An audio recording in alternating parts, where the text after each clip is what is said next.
again, I think the versatility is more in the fact that guys have got to understand the different situations and positions that they could be in, and then what you try to do is in the preparation part, if you're looking at a guard or a forward, whatever it may be, I think you have to have your guards and forwards realize that you could be on different people, and that happens a lot in transition. To be honest with you, sometimes it's broken floor situations, or it's a transition or a fast break, and you're not on your own man. And the one thing that helps our team is we do have the versatility and the flexibility that we've got guys that can guard a number of different positions.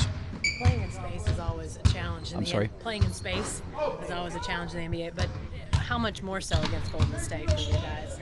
In terms of offense or defense? Defense, when you guys are on defense. Yeah, I mean, they spacing is always created by how well your team shoots the basketball, and they shoot it at an extremely high level. And obviously, Thompson and Curry are terrific, but, Barnes shoots it very well. Iguodala can shoot it out there. Barbosa will shoot it out there. They have different guys that can go out there and shoot the basketball. Draymond Green at the 4 spot is going to shoot it. So they have the ability to put 4 3-point shooters or 5.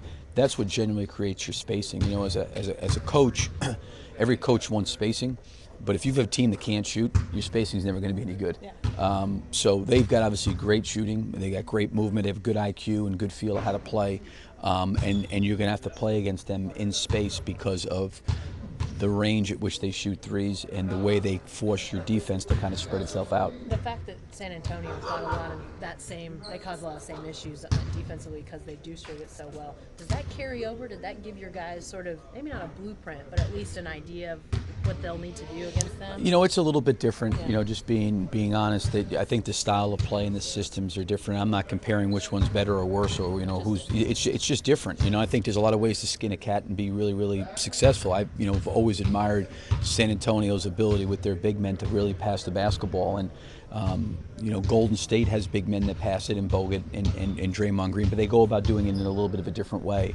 So, there's going to be some carryovers to take over from San Antonio going into this series, but at the same point, it's a different style of play. Billy, X's and O's question: benefits, liabilities.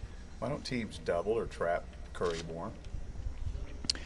Well, because of you've got a guy like Draymond Green, in particular, that if you're going to run and trap him with the way they space the floor, Draymond Green is almost another point guard on the floor. He leads their team in assists.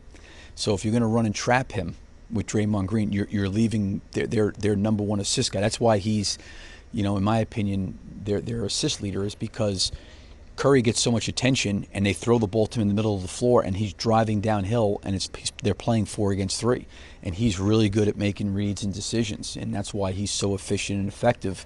And they complement each other very well, and they create a lot of dilemmas for you, because if you start running around doing that with Steph Curry, you're leaving open guys that are very good 3-point shooters and very, very good drivers. Billy, their threes obviously are huge momentum swingers. Yeah. But offensive rebounding for you guys, do you feel like that's becoming sort of a momentum changer in games, just the rate at which you're offensive rebounding? The rebounding for us this year has been important. There's always a balance and a fine line, I think, between the two, because you're dealing with a team in San Antonio where, to be honest with you, a lot of times early in the series we got really hurt in transition. They were extremely efficient, in particular the first couple games, Danny Green getting loose in transition for 3. So do you want an offensive rebound? Yes, but I don't know if you want an offensive rebound at the expense of where you're really leaving yourself vulnerable in transition. So, there definitely is a balance there for us, and certainly Golden State, similar to San Antonio, in the fact that they're really efficient on the break and they shoot it. So, yes, we want to rebound, but we also got to be mindful. Like if a guy like Ennis is in the corner, we don't need him running in. He's got to go back. It's based on where guys are at on the floor, needs to determine and dictate who's going back and who's going to go rebound.